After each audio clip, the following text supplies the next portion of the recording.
Thank you, Senator Grassley. I think after I read my opening statement, I anticipate needing some caffeine if that is available. Okay. Can you pull the microphone just a little bit closer to you, please? Okay. Can the whole box go a little bit closer? That's what I'm trying, Senator. No.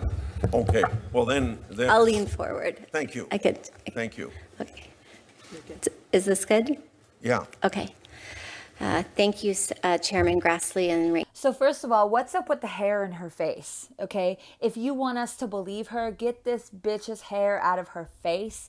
Make the Minnie Mouse voice go bye-bye, because we know that's a fake voice.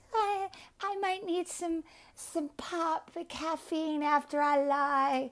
Yeah, you might need a little bit more after you lie too, bitch. How many pills did she pop before she got there? How many pills did she pop the night before? And how many glasses of wine did she wake up on top of?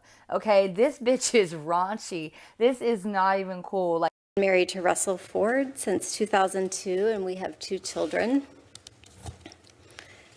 I am here today not because I want to be. I am terrified. I am here because I believe it is my civic duty to tell you what happened to me while Brett Kavanaugh and I were in high school. I have described the events publicly before. I summarized them in my letter to Ranking Member Feinstein. I'm here today because it's my duty to the country to totally lie. Okay, so the tears suck, and we all know that those are fake tears. Did you see one piece of any kind of water coming down from any of her eyes? That's why the big glasses, that's why the hair in the face, that's why looking down and reading a script. Bullshit. This bitch is full of shit.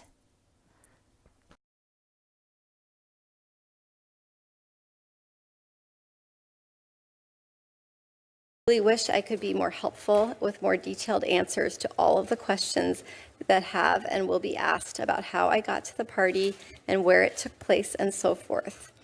I don't have all the answers, and I don't remember as much as I would like to.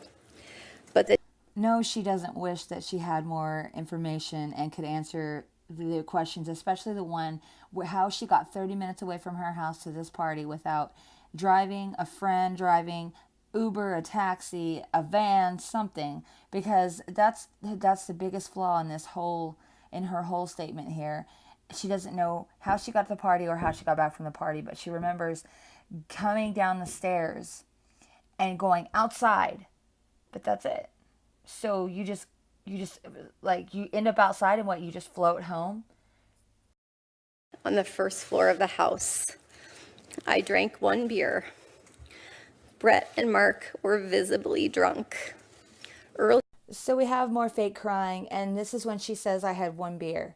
1 beer, guys. Was it a magical beer? Because everyone knows what they do after 1 beer. Everyone. I don't care lightweight or not.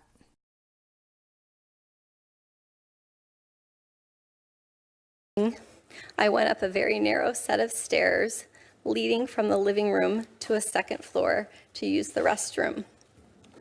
When I got to the top of the stairs, I was pushed from behind into a bedroom across from the bathroom. I couldn't see who pushed me. Brett and Mark came into the bedroom and locked the door behind them. There was music playing in the bedroom. It was turned up louder by either Brett or Mark once we were in the room. I was pushed onto the bed, and Brett got on top of me. He began running his hands over my body and grinding into me. I yelled, hoping that someone downstairs might hear me, and I tried to get away from him, but his weight was heavy. So she went up to the bathroom after 1 beer. Who goes to the bathroom after 1 beer? I don't know. Okay, then she says that the music was really, she was shoved from behind by Brett. Then she changes her story and says it could have been both of them. And then she says that the music was really loud, but nobody asked her what was playing, because I want to know what music was playing. Was it from the 80s? Would she even remember what music? Because I know I was assaulted and I remember everything from the damn smell of the carpet to what the music was and how loud it was. So they didn't ask her anything like that. Bitch is lying.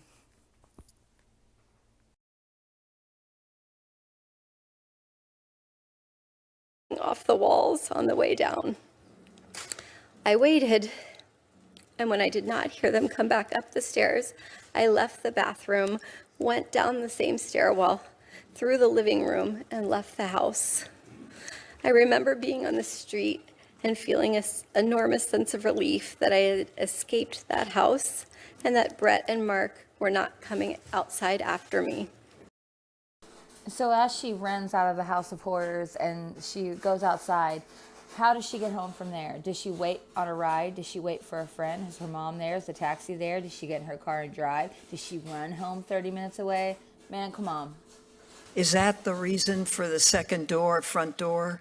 Correct. Is claustrophobia? Correct. It doesn't, our house does not look aesthetically pleasing from the curb.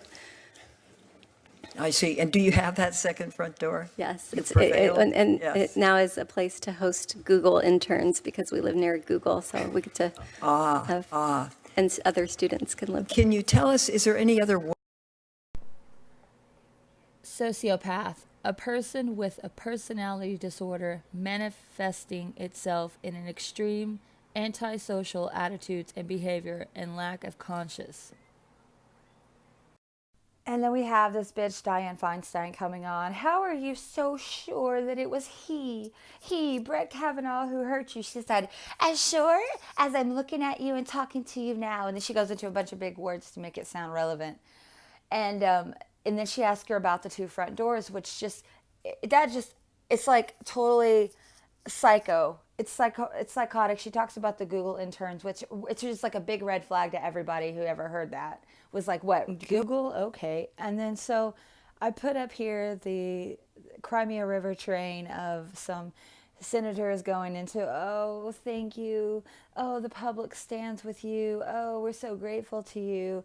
Oh, and because they have to do this because every single one of them have probably been in a room with her talking about, if you lie, we promise that, your name will never be out there. You'll never have to be put through the scrutiny. No one will ever know who you are. And now that it is, they have to sit here and do an apology train to the bitch because she's probably like, man, my shit's out there.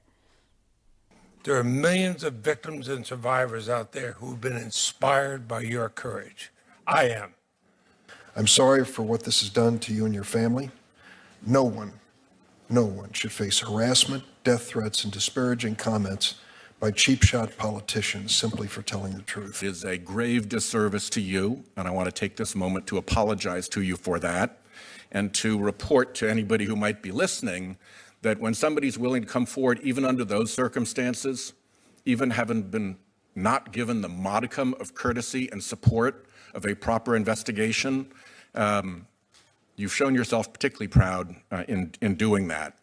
And the responsibility for the decision to have this be, I think, the only background investigation in history.